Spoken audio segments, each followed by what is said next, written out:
Good morning. I want to tell you a story that spans the last 10 years of my life. In 2004, I was a photographer in India when the tsunami hit, and it devastated Sri Lanka.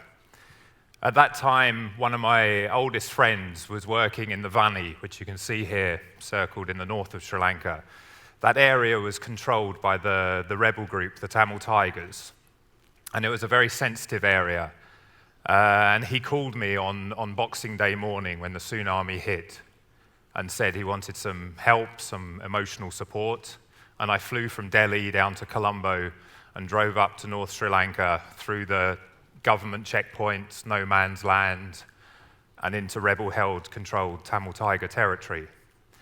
That moment on the 28th of December 2004 changed the course of my life, in the sense that I got to experience a unique area of this world, a place that was controlled by a rebel group that had been fighting a government for about 25 years, that had just been destroyed by a natural phenomenon. And I went there just for 10 days, but I ended up staying there for 4 years. I worked firstly for a Norwegian NGO and then for the United Nations. And this is that 4 years is a big story, but what I really want to focus on is the human tragedy and the human story. To give you a brief background, the government, the Buddhist, predominantly Buddhist government of Sri Lanka had been fighting this protracted war with the Tamil Tigers since the late 1970s. And I found myself in this city called Kilinochchi. It's an incredibly rural area. And over the course of 4 years, it went back into this protracted war. And I started to see firsthand what conflict was about. It wasn't about what I saw on the news or what I'd seen in action films. It was complete tragedy of human cost. And as a photographer, as an anthropologist, as a journalist, I started to photograph and interview civilians that were caught up in this war. Like this boy here, who's the night before his house had been hit by shells, by artillery. His mother had died and he was completely shell-shocked. He had no idea what had happened and his house was destroyed. That boy really changed the way I viewed conflict. And I started to kind of follow these communities, photographing them, and understanding how when conflict comes to your doorstep and you have to flee your house, when your house is destroyed, your mother is killed, and you have to jump on a tractor like this and leave your home. You might have some possessions that you can take, you might have some money that you can load up this tractor. But then as the conflict catches up with you more and more, you start shedding your personal belongings and you start fleeing. And a tractor with all of your belongings suddenly turns into a tractor like this, with a whole community on it fleeing. In September 2008, the United Nations evacuated North Sri Lanka, and I was in the last convoy. That day completely devastated me. I'd been in this community for 4 years. I'd got to know people. I'd seen babies being born. I'd gone to weddings. I'd gone to funerals. And suddenly, as a white UN international worker, we were evacuating and leaving our Tamil staff and friends behind in a conflict zone. This was one of the last pictures I took. And it was of people who were completely vulnerable, left under trees with just the shirts, saris, rubber flip-flops. And so, for the next 2 years, I was back in the UK, and I went through some serious kind of mental health issues of a sense of guilt, of a sense of abandonment of people. And every day I was getting emails and messages on Facebook about one of my friends had died, one of my friends had fled. And then suddenly in 2011, survivors of the conflict started to pop up on Facebook, contacting me and saying, I survived, I'm now in London, I'm in Zurich, I'm in Australia, I'm in Cape Town, all over the world. And I realized, conflict, it's not about the bombs and the guns. It continues for a long time afterwards. And these people have been spread all over the world. And so I started to collect their stories. I went and visited them. And I thought, I want to tell their story. People weren't listening to their story. They didn't realize what they had been through on the human level. The media was full of statistics. But these stories had human elements behind them. And so I wanted to tell this story. I had all of these photographs, all of these interviews. So I teamed up with this fantastic illustrator, Lindsay Pollock. And we started going through all of my material and interviewing people. And we started to pull in my Tamil friends and asking them, how can we tell your story? And so we thought, let's do it with comic books. Let's try and engage people through art. And so we started, this was one of the first ones that we looked at, and we were using my photographs and trying to tell this story of this girl, Stella. And comic books have this wonderful way of anonymizing people's faces. So we can use that photograph, it's just her back, but then we draw the rest of her. And this was a turning point in my work, where Lindsay sent me this illustration from one of my photographs, and it was that kind of eureka moment that I thought, wow, we can do this. We can make a comic out of this story, a graphic novel. And so we started using the multimedia of illustrating on photographs to tell that this was a real story. And I wanted to get deeper into that. I realized that there was a responsibility on me to tell these stories in a very ethical and responsible way.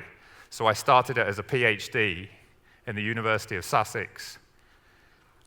And my methodology was kind of working with Lindsay, working out a concept, a chapter of how we were going to tell a story, and then using my position, which is incredibly privileged as a white British male.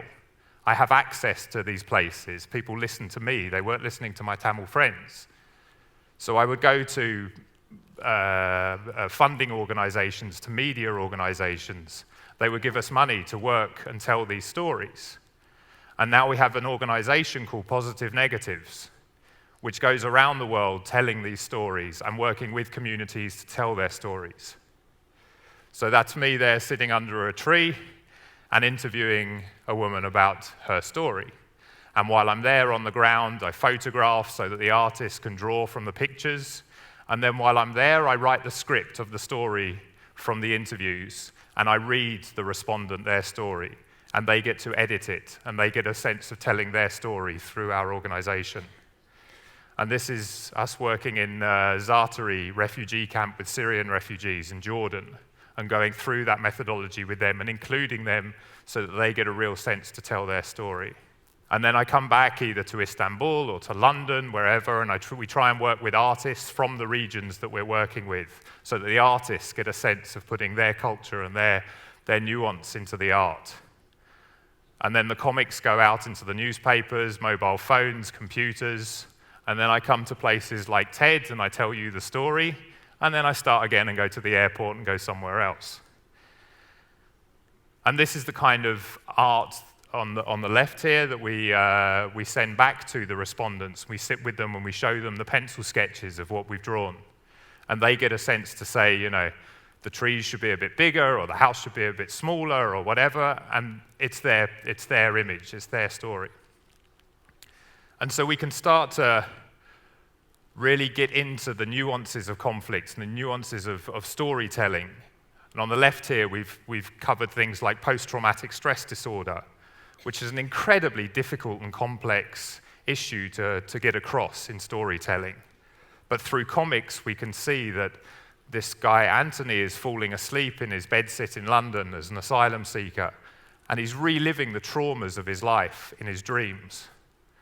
We can see also in the aeroplane at the top how it's again those subtleties. This guy flew from India to London on a false passport.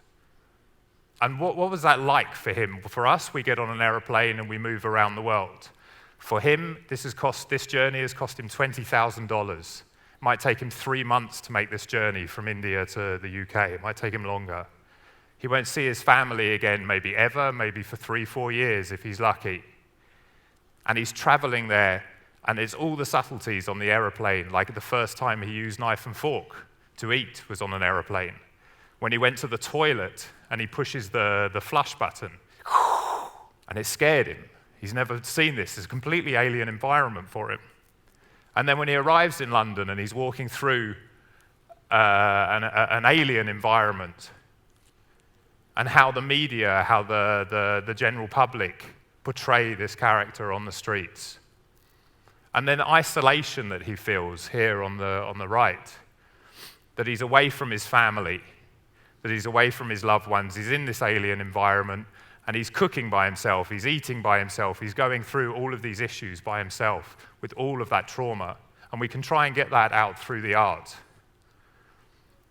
And we've been working a lot with torture victims. And again, another headline in the newspapers of torture. We're hearing about it all the time. But what's it really like to go through 6 months, 1 year of torture? And so we work with these very, very sensitive issues. And we work with someone who survived torture and sit next to them with their therapist. And we take their stories and we work with them to tell their stories, and then we deliver the art back to them. And they get to see and confront those demons and those memories and those dreams of what they went through. And again, the nuances of being tortured, that again and again the stories came up that while they were being tortured, it was their wife and child or their loved ones that they were thinking about. What happens if I don't make it through this? What happens to them? Sexual violence as well is something that we're trying to tackle as well. What's it like for a woman to go through an experience like this of a domestic maid in Saudi Arabia who is attacked on a daily basis by her employees and is trapped in a household in Saudi where they have her passport and she can't go back? And these are very, very difficult and sensitive topics to tell, but when you anonymize them, when you take them through an artistic process, that this woman, Almaz, can tell her story. And then when you get to Europe, and you're an asylum seeker, you're a refugee, and you're suddenly confronted with stop and search by the police of a Muslim community. You're confronted with a xenophobic media that portrays you as a terrorist or a jihadi or whatever. And how does that make you feel? How does that make you interact with your new environment that's supposedly there to give you safety and shelter? And that sense of identity that we can see in the strip here. Mental health issues as well is something we try and tackle, that, you know, when you've been through a conflict, when you've had to migrate, and you're coming with all of this stress, but you might come from a culture where it doesn't understand mental health issues at all. There is no thing of therapy, of counseling. And so you're living in this new environment, carrying that baggage of weight. And so we work with these communities and tell their stories. And then we have really humorous things as well, where this white family in Finland was living next to a Somali family. And both families were really scared of each other. The Somali woman wore an abaya, and the Finnish guy, he made a cake for her.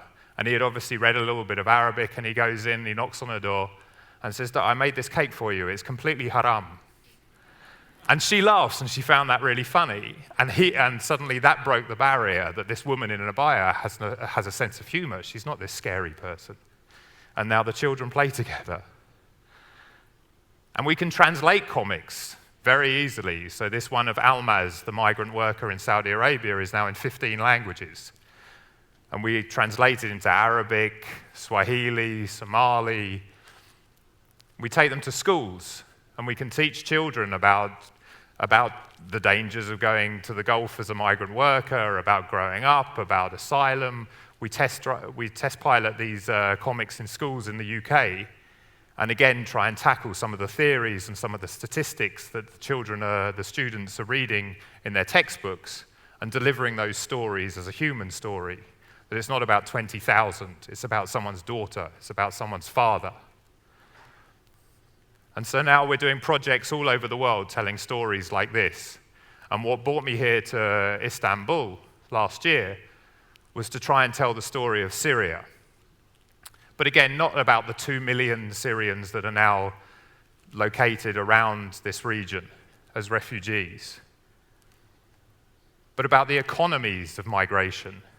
How much does it cost? How do you do it? How does this family leave Dara in Syria and make it to Sweden? How does that journey work? How much does it cost? What do you take with you? What do the children feel? What do they remember? What are their dreams? What are their memories? And so we work with these communities and try and get that story out there through these very, very nuanced details. And now I'm working with a wonderful Syrian artists, and they're telling these stories and helping me draw them and work with the communities. And this is a Syrian elder who was reading one of our Somali comics and found it absolutely hilarious that in our Somali comic, the Somali family, the father was saying the stars in Somalia are the most beautiful in the world. And he found that hilarious because obviously the stars in Syria are the most beautiful in the world. And so he got the comic, he went into the details. And now our Syrian artists are drawing these with the photography and telling these stories. And what I wanted to tell you today, what I wanted to kind of leave you with was, every time I come back here to Istanbul, there are more and more Syrian people I see on the streets, and think about where these people come from. They're not statistics. These people are people's daughters and sons and mothers and fathers. And listen to their stories and try and help tell them to a wider world. Thank you.